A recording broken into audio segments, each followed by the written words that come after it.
Welcome to Stories by Jackson. Please don't forget to like, subscribe, and turn on post notifications to encourage me to keep creating more amazing stories. Now, let's delve into the story.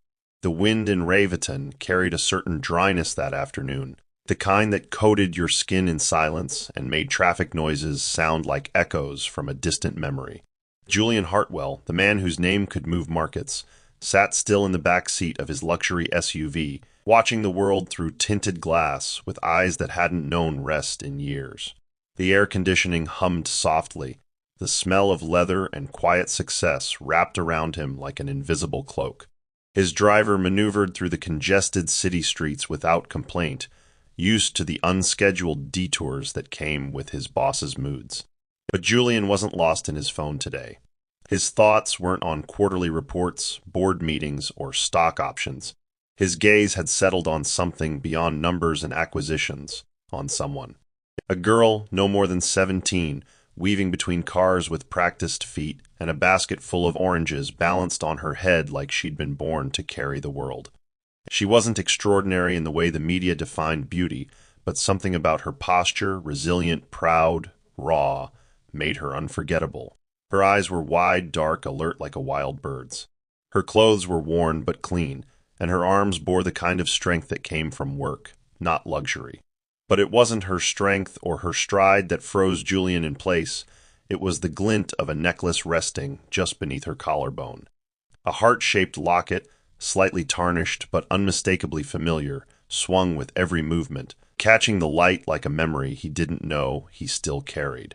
Julian's heart knocked once in his chest, then again, louder, harder. That necklace, he had designed it himself in his early 20s, back when love still meant poetry and not liability. He remembered the exact moment he had given it to her, to Celeste Monroe, the girl with fire in her eyes and softness in her voice. They were young and hungry, clinging to each other like lifeboats on an ocean of uncertainty. He had nothing to offer her then but dreams, and she accepted those with open arms. When he left Waverly Town under his father's orders to study abroad, he gave her the locket with the promise of a return. But life had a way of making detours permanent. One contract led to another, and soon his heart grew distant while his empire expanded. He never heard from Celeste again, and though he'd buried her memory beneath layers of ambition, there were moments, quiet, sleepless moments, when her laughter still echoed like a forgotten tune. And now, years later, here was a girl wearing that very necklace in the middle of Raveton, her skin kissed by sun and hardship, her chin raised as if she owed the world nothing. Julian couldn't breathe. Could it be a coincidence? Could someone else own the same design? Or had fate simply grown bored of subtlety? He tapped the window twice. "Stop the car," he said, his voice hoarse. The driver obeyed without question, pulling over with the precision of a man long accustomed to sudden decisions. But by the time Julian stepped out, the girl was already disappearing into the crowd, her silhouette melting into the chaos like smoke and wind. He stood there for a moment, unsure of what held him more tightly, the necklace itself or the possibility of what it meant. His expensive shoes met dust, his tailored suit brushing against vendors who barely noticed him. He hadn't walked these kinds of streets in years, hadn't stood in a place where no one cared who he was or what he owned. Around him, the world bustled on. Buses rumbled by, mothers balanced toddlers and groceries, and men shouted prices over trays of roasted corn and fried meat. Life here had rhythm, even if it lacked polish. Julian found himself scanning faces, each one a blur of humanity, until he spotted her again, at the far corner, selling the last of her oranges to a tired-looking woman holding a crying baby. He motioned to his assistant, who had followed behind cautiously. "Go buy everything she has. Don't question it. Just do it." The assistant nodded and disappeared into the crowd. Julian remained by the car, one hand resting on the door, eyes fixed on the girl. She looked up as the assistant approached, her expression instantly wary. There was no fear in her eyes, only suspicion sharpened by survival. She hesitated before accepting the payment, clutching the money and quickly vanishing into a nearby alley. Gone. Like a whisper snatched by the wind. Julian didn't follow. He simply stood there, heart thudding, breath uneven, the ghost of a name dancing on his lips, Celeste. Back inside the SUV, Julian said nothing for the longest time. His assistant handed him the purchased oranges, still warm from the sun. He didn't look at them. He stared instead at the place where the girl had vanished, like a man staring at a closed door and wondering what might have been behind it all along. That necklace had been meant to bind a promise, a future, a forever that he had failed to keep. Could that girl be his daughter? The math added up, the resemblance. It wasn't clear, but there was something in her eyes, something stubborn, something familiar. The SUV pulled away slowly, easing into traffic as the city swallowed the moment. Julian leaned back in his seat, his fingers tracing the soft leather armrest, but his mind was elsewhere. He thought of Celeste's final words to him, written in a letter he never answered. "If you ever come back, I'll still be here." But not forever. He had taken too long. And now the past had found a way to sneak into his present, draped in roadside dust and a silver locket. He closed his eyes. For the first time in years, he felt something inside him shift, not dramatically, not like a landslide, but like the slow cracking of frozen soil as spring tries to break through. The necklace wasn't just a symbol. It was a thread, and whether he wanted to or not, Julian knew he was going to follow it to wherever it led, even if it unraveled every illusion he'd carefully built. Hope Monroe's world existed in contrast to the sleek glass towers and chauffeured lives of men like Julian Hartwell. Her mornings began long before the sun made peace with the sky. In a cramped room that smelled of rusted zinc and old soap, she rose from a mat that knew every curve of her back. The small table by the window held a bowl of water, a cracked mirror, and the only two photographs she had of her mother, one of Celeste standing barefoot on a field of dry grass, and the other of her cradling an infant Hope against her chest. Hope stared at those pictures every morning before heading out to sell oranges, as if reminding herself that she didn't come from nothing, even if everything around her screamed otherwise. Her mother had died when she was just a little girl, an illness they could never afford to name. But she left behind one thing that never aged, never dimmed, never got lost in the noise of the world. A silver heart-shaped locket. Hope wore it always, tucked beneath her blouse, a treasure she never once removed, even in sleep. She didn't know the full story behind it. She only knew her mother had clutched it tightly in her final hours, whispering something about promises and names Hope couldn't understand. It wasn't just jewelry, it was history, it was memory, and in a world that took more than it gave, it was hers. Maureen had raised Hope with the kind of love that didn't require words.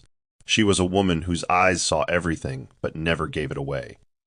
Wrinkles framed her face like stories etched by time, and her hands, though stiff now with age, once held hope through the worst of fevers, heartbreaks, and hunger pangs. Maureen had been Celeste's closest friend back in Waverly Town, and after Celeste's passing, she brought Hope to the city, hoping to shield her from the same mistakes that buried her mother. But some things, like shadows, follow without being called. When Hope walked in that evening with more money than she usually earned in a week, and mentioned a tall, well-dressed man who bought all her oranges without a word, Maureen's heart dropped into her stomach. She didn't flinch or show it, but something inside her recoiled, like a wound reopened without warning. She listened as Hope casually described the man, how he didn't smile, how he stared too long, how his driver waited silently like a soldier on duty. The details didn't need to be many. There was only one man who fit that mold in Maureen's memory, and he had once carried her friend's heart in his palm like a fragile bird. Julian Hartwell. The name tasted bitter in her mouth even after all these years. He had disappeared from Celeste's life without goodbye, without explanation, only ambition in his veins and the cold breath of destiny in his lungs. Maureen thought he was long gone, forgotten, but the past has a habit of arriving uninvited, and sometimes it wears the face of a stranger who knows too much. Hope didn't notice the fear in Maureen's silence that night. She was too distracted, replaying the odd encounter in her mind like a scene from a dream she couldn't quite make sense of. That man hadn't said a word to her. Not a greeting, not a question. Just stared as if trying to memorize her face. She had grown used to all kinds of stares, from market men with greedy eyes to tired strangers looking for bargains. But his had been different. His eyes weren't just looking at her. They were searching through her. like he knew something she didn't. She had dismissed it at first, but the way her chest tightened when she recalled his expression made her uncomfortable. She pulled out the money he gave her, counted it twice, then tucked it away under a floor tile. Money was never a bad thing in her world, but easy money always came with a question mark. Hope wasn't naive. She knew the city had wolves in tailored suits who smiled with their teeth, but not their eyes. And yet, something about this man didn't feel predatory. It felt unfinished, like a page torn from a book you didn't write, but somehow lived in. She reached for the necklace absent-mindedly, her fingers tracing the edges of the locket. It had always brought comfort. Tonight, it only brought questions. Maureen watched Hope sleep from her corner chair, the same chair she had rocked her in as a child. Her joints ached and her mind spun like laundry left in the rinse. She hadn't told Hope the truth about her father, not because she was ashamed, but because pain is a story that often needs the right time to be told. And Maureen feared this wasn't it. She remembered Celeste's final days like they were painted on her eyelids. The coughing, the weight loss, the way she clutched the necklace and whispered, "He promised me forever." He gave me silence instead. Maureen had begged her to let go, but Celeste died with Julian's name lingering between breaths. He had left to chase a dream that apparently didn't include the girl who believed in his every word. And now he was back, richer, older, and as unreachable as ever. Maureen had never written him, never called. What would she have said? Come back for the daughter you never knew. The thought alone brought a sour taste to her throat. But now the game had shifted. Julian had seen Hope, and he had recognized the locket. The clock had started ticking again. The truth she had hidden beneath years of survival and routine was knocking loudly at the door of their quiet life. And when that door opens, because it always does, nothing would be the same. Not for her, not for Hope. And certainly not for the man who once chose the world over the woman who carried his child. Waverly Town hadn't changed much, but then again, places built on memory rarely did. The narrow roads still whispered with the same creaking tires and weathered sandals that once echoed Celeste's laughter as she skipped down the hills in borrowed slippers. Julian stood at the edge of the old main street, wearing a gray wool coat that screamed wealth in a place that had long since stopped listening. He hadn't meant to come back. In fact, he'd sworn on contracts, ambitions, and even whiskey glasses that he never would. But the necklace had done something no boardroom or scandal ever could. It had cracked open the wall he'd built inside himself and let in the wind of a forgotten promise. Now here he was, walking past the shuttered bakery that once smelled of warm buns and cinnamon, only to find it replaced by a dusty hardware store with flickering lights. He stopped in front of the faded shop sign and closed his eyes. He remembered her apron, blue with tiny flowers, and the way she always had flour on her cheek. Celeste had loved with the kind of sincerity that could burn you if you stood too close, and Julian had left her as if love was an outfit he could discard when ambition didn't match the color scheme. He asked a vendor sitting by a pile of overripe bananas if he remembered a woman named Celeste Monroe. The man paused, narrowed his eyes, then gestured across the street to a small churchyard. "Go speak with Father Linus," he muttered. "He remembers everybody, dead or alive." The churchyard was quiet, soaked in sunlight and dust, with tombstones that leaned like tired shoulders burdened by time. Julian hadn't prepared himself for what he might find. Part of him still thought he might hear laughter from a window or see Celeste's braids swinging as she rushed out to hug him. Instead, he found a bench and sat with the heavy air of someone who had returned too late to a story already finished. Father Linus arrived a few minutes later, slow in step but sharp in eyes. When Julian introduced himself, the old priest took a long breath, as if dragging history from the back of his mind. "Julian Hartwell," he said, almost like tasting a memory. "You used to walk Celeste home. She spoke of you often, until she didn't." That silence held weight. Julian braced himself for what came next. "She passed 16 years ago," Father Linus said, his voice soft as cotton but heavy with finality. "Fever took her, they say. She left behind a daughter." Those words didn't just sting, they gouged. Julian looked down at his hands, stunned by their stillness. He wanted to ask 1,000 things at once. Where was the child now? Did Celeste suffer? Why hadn't anyone told him? But his mouth moved slower than his thoughts. Her name, he asked, as if her existence was a puzzle piece too painful to place.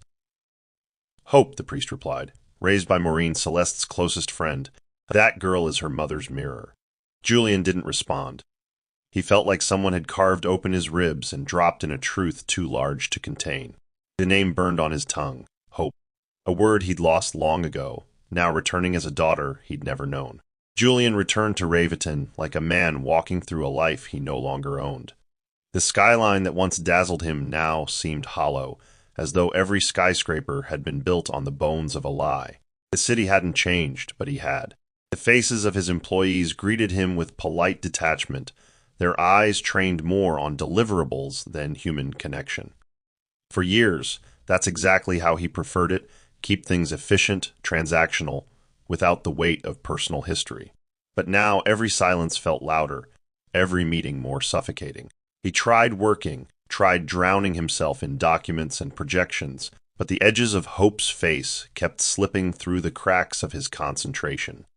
He couldn't forget the way she balanced that basket, the calm boldness in her expression, the locket dancing like a forgotten tune against her chest. That wasn't just coincidence. That was blood calling to blood. He sat in his office one evening, lights dimmed, city lights blinking outside like reluctant stars, and pulled out the old letters he had once written to Celeste, but never mailed. Each page was soaked in a younger man's hope and cowardice, pages where love was real but commitment was not. He never knew about the pregnancy. She never told him. Or perhaps she tried, and he was too busy being important to notice. Now it was too late for questions, too late for apologies that couldn't resurrect her, but maybe, just maybe, not too late for truth. The following week, Julian stood outside a modest apartment complex in South Grentel, the kind of neighborhood where doors were kept closed and laughter lived mostly indoors. His assistant had found the address, Maureen's address, with the same speed that came with wealth and influence. But even power couldn't soften the thudding in his chest. He wasn't here to assert anything. He wasn't here to announce himself as a father. He just wanted to see her again, hear her voice, even if it was raised in anger. The gate creaked open as Maureen stepped outside, holding a small bag of groceries. She froze the moment she saw him, the plastic handle twisting in her grip. Years had aged her, but her eyes were the same, wise, sharp, and unimpressed. Julian removed his sunglasses slowly, like peeling off armor. "I'm not here to cause trouble," he said, his voice nearly breaking. Maureen said nothing for a long moment. Then she turned and opened the door wider. "You should have come 16 years ago," she said without bitterness, just truth. He stepped in quietly. The apartment was modest, filled with smells of spices and fabric softener. A photo of Celeste sat quietly on a shelf, her smile forever frozen in time. Julian stared at it as though it might blink. It didn't know what he was looking for: redemption, permission, closure. All he knew was that he'd abandoned something beautiful once, and it had bloomed without him. The silence in Maureen's living room was the kind that had weight, thick, heavy, and crawling along the walls like a presence. Julian sat rigidly on the edge of an old sofa that groaned beneath his frame, surrounded by furniture that had clearly lived through more life than comfort. A faded curtain danced in the breeze from a cracked window, and the scent of camphor and dried pepper clung to the room like stubborn memories. Across from him, Maureen watched with eyes that had buried too many truths and forgiven too few sins. There was no small talk, no polite deflection. When you stand in the room where consequences live, pleasantries feel like betrayal. Julian cleared his throat, but the words caught there.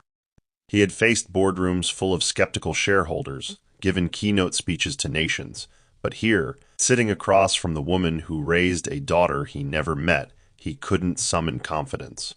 Just shame. "She wore the necklace," he finally said, barely above a whisper. Maureen's eyes flickered, but her face didn't move. "She wears it every day," she replied. "Even when we couldn't afford 3 meals, she wore it like it was her heartbeat." Julian dropped his gaze, fingers curled inwards, his voice cracking under the weight of what wasn't said. "I didn't know." Maureen's voice, though low, was firm. "You didn't ask." Hope pushed open the door mid-sentence, her arrival slicing through the room like a blade. Her presence filled the small apartment with quiet fire. She was wearing the same blouse from the market, her braids still damp with sweat, the familiar scent of sun and city dust trailing behind her like a shadow. She froze when she saw Julian. Her eyes locked on his, and for a moment the world held its breath. "What's he doing here?" she asked, her tone calm, but laced with something far sharper. Maureen stood slowly, placing a firm hand on her shoulder. "Sit," she said, more command than request. But Hope didn't move. Her eyes didn't blink. "Who is he?" Her voice trembled now, not from fear, but from the rawness of standing on the edge of an answer. Julian rose, unable to remain seated under the gravity of the moment. "Hope," he began, "my name is Julian Hartwell." She stared. The name didn't register. She had never heard it spoken aloud with reverence. It meant nothing to her. "I knew your mother," he added. That struck something. Her lips tightened. "Knew her," she asked slowly, "or left her?" The air in the room turned brittle. Julian looked like a man trying to breathe underwater. Maureen took a step forward, voice steady as stone. "Hope, this man is your father." And just like that, the fragile scaffolding of Hope's world crumbled. The room spun. The necklace around her throat suddenly felt like a chain. Hope laughed, sharp, humorless, brittle. It wasn't a laugh of joy, but one that carried a lifetime of questions finally being answered the wrong way. "My father?" she scoffed, backing toward the door. "You mean the man who never called, never looked, never cared? That father?" Julian tried to approach her, but she raised her hand, a gesture that stopped him cold. "Don't come near me. Don't pretend you have a right." The locket bounced against her chest as she shook with emotion. "You don't get to walk into my life like it's some kind of redemption tour." Maureen whispered her name, trying to calm her, but it was too late. The wound had already been touched. "My mother died thinking she wasn't enough. Do you know that?" Hope's voice cracked. "She died whispering your name, praying you'd show up one day and prove the world wrong. You never did." Julian felt something shatter inside him, something he didn't know was still whole. He reached for words, but none came. All his eloquence, all his crafted speeches, none of them mattered here. This wasn't a press conference. This was a reckoning. Hope turned to Maureen, her eyes wet but burning. "You should have told me." Maureen's lips quivered. "I wanted to protect you." Hope nodded slowly, then looked back at Julian. "I don't want your money. I don't want your story. I just want to forget your face." She stormed out before either of them could speak, slamming the door behind her. The sound echoed through the apartment like thunder after a dry lightning flash. And for a while, no one moved. The room didn't recover from her absence. Julian stood still, hand loosely hanging at his side like it had forgotten how to comfort. Maureen sat down slowly, eyes focused on the floor, as if the tiles might offer an answer neither of them could find. "She's always been strong," she said after a long silence, "but strength doesn't mean she hasn't bled." Julian nodded, swallowing a lump in his throat. "I deserve her hate," he murmured. Maureen didn't argue. She didn't offer pity, only truth. "She's not asking for a father, Julian. She's asking for an explanation, and maybe she's earned that." He nodded again, lower this time, as if the weight of his mistakes was finally sitting on his shoulders where it belonged. "I want to know her," he whispered.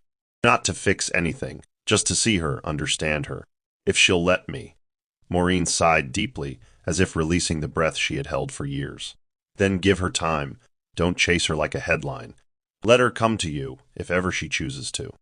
Julian walked out of the house a few minutes later, every step echoing against the pavement like footsteps into a past that refused to stay buried. He didn't take the car. He walked. Past streetlights flickering awake, past the old barber shop where two men argued about football, past the fruit sellers wrapping up their day. He didn't know where he was going. Maybe nowhere. Maybe toward something long overdue. What he did know was this: the truth had finally found a voice.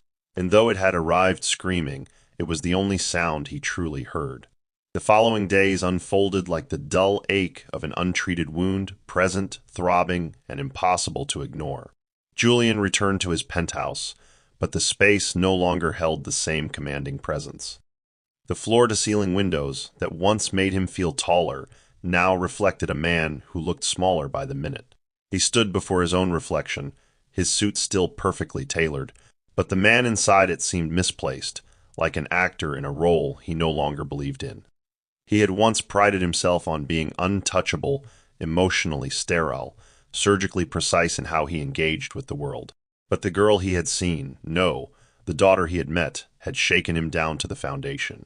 Her words echoed in his chest long after she slammed the door. She died whispering your name. That sentence didn't just haunt him, it haunted the walls.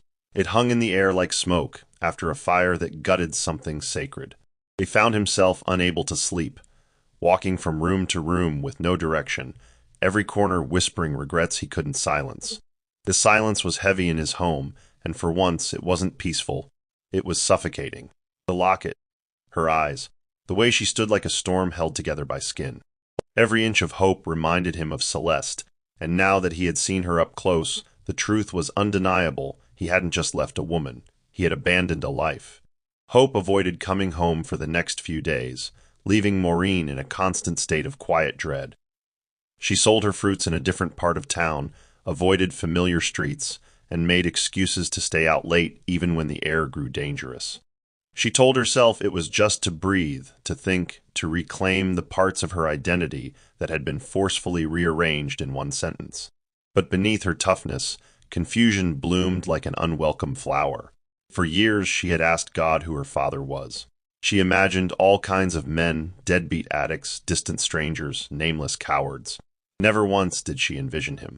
Julian Hartwell, the man on magazine covers, the billionaire with eyes cold enough to freeze fire, the mogul who people bowed for. That couldn't be her father. It just didn't fit. And yet the necklace said otherwise. The timeline said otherwise. Maureen's eyes, moist with guilt, said otherwise. So Hope wrestled with a fury that didn't know where to land. She wanted to scream at her mother for falling for such a man. She wanted to scream at Julian for walking away and returning only when it served him. But most of all, she wanted to scream at herself for the part of her that cared. It was easier when her father was a faceless villain. Now he had a voice, a heartbeat, a pair of trembling hands she could still picture trying to reach her. And that made everything worse. She hated that she had seen his tears. She hated that his presence stirred something soft in her, something dangerously close to longing. Julian began sending letters, not handwritten, but typed on thick paper that smelled of wood and patience. He didn't try to justify his past or rewrite the years. He simply told her stories about her mother, about his own childhood, about the things he had learned too late.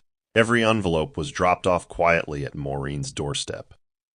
Some days they came with a book her mother once loved, or an old photo Hope had never seen, carefully preserved. At first, she refused to open them. She tossed them into the drawer under her bed, untouched, like memories she wasn't ready to face. But Maureen watched her closely, knew the battle that raged behind her silence. One morning, while the rain tapped gently against the window panes and the city yawned under gray skies, Hope reached for one of the letters. Her hands trembled, not from weakness, but from the weight of what she might find. The paper was thick, the ink dark, and Julian's words came not as a father, not as a businessman, but as a man unraveling. I don't know how to ask for forgiveness. I don't even know if I deserve to be forgiven. But I want to know the girl who wears the locket I gave the only woman I ever truly loved. She read it 3 times, not because she didn't understand it, but because it was the first time his voice had sounded real.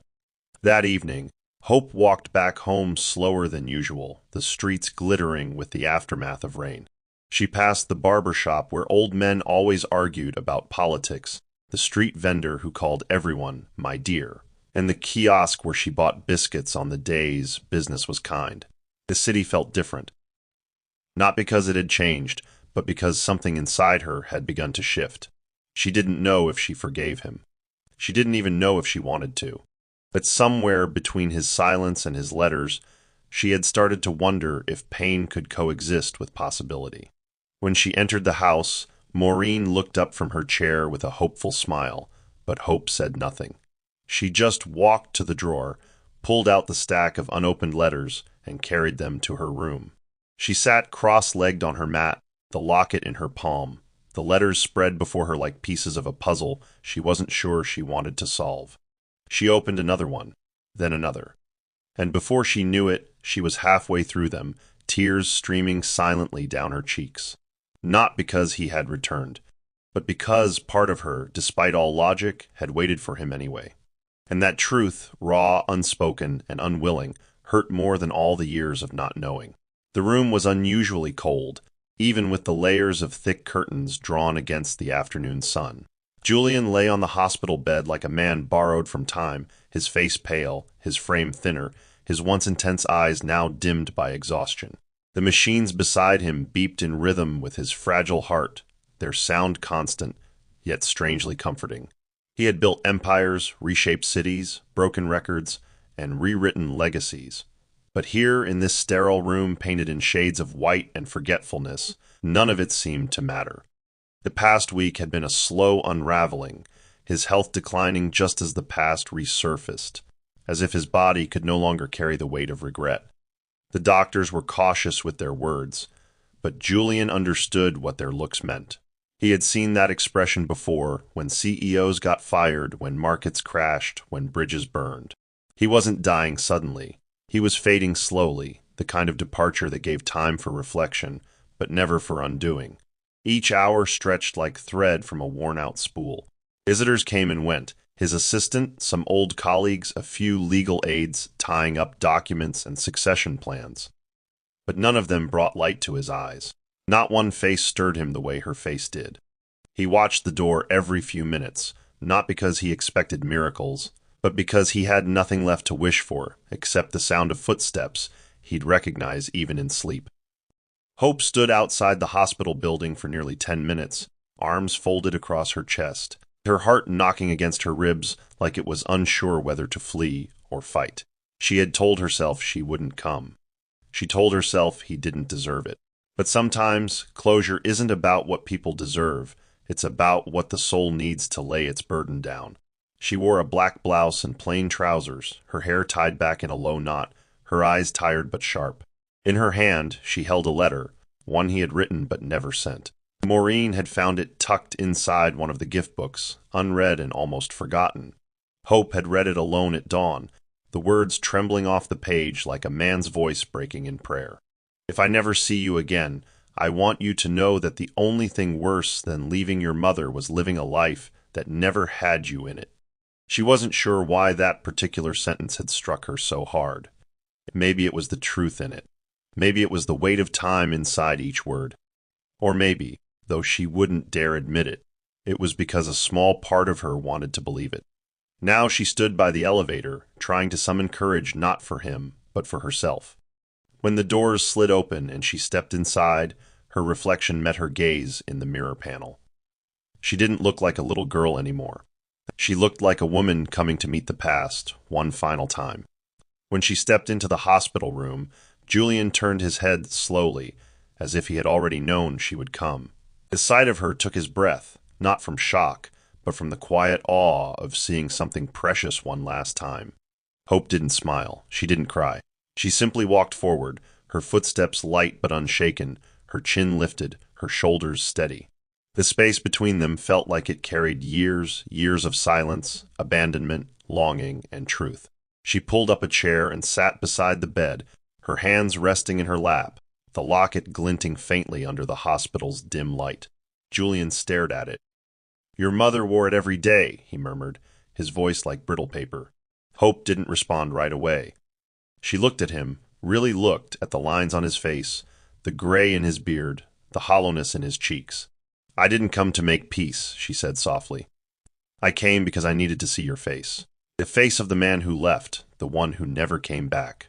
Julian closed his eyes as if her words were wind against old wounds. "I know," he whispered, "and I deserve every second of your silence." Hope exhaled deeply, her fingers brushing the chain at her neck.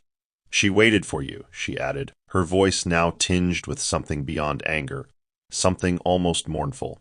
"Right till the end. She thought you might walk in and prove everyone wrong." Julian's eyes filled, but no tears fell. "And I never did," he replied. "I let her die thinking she wasn't worth staying for." Hope's throat tightened, but she didn't look away. They sat together like that for a while, saying little, speaking everything. Sometimes pain doesn't need permission to sit between people. It just does. Julian reached out his hand, not in expectation, but in apology. Hope hesitated, then placed her hand in his, not to comfort, but to confront. His grip was weak, but his eyes held hers with something that almost resembled peace. "I never asked for you," she said quietly, "but I wondered. Every birthday, every school event, every night I wished she could see me grow. I wondered if you'd come." Julian nodded slowly. "I wondered too," he replied, "but wondering doesn't make a father. I failed her. I failed you." Hope blinked hard, then stood, her fingers gently releasing his. "I don't forgive you," she said, and the words were sharp, deliberate. "But I needed to tell you that I'm okay. I needed you to hear that I made it without you, and I'm going to keep making it, with or without your name." Julian smiled faintly, a tear finally escaping down his cheek. "You sound just like her," he whispered. Hope gave one final glance, then turned toward the door. "Goodbye, Julian," she said, not angrily, not bitterly, just truthfully. And as she walked out, the locket settled back against her chest, warm from her skin, still shining like a promise no longer tied to hope, but to survival.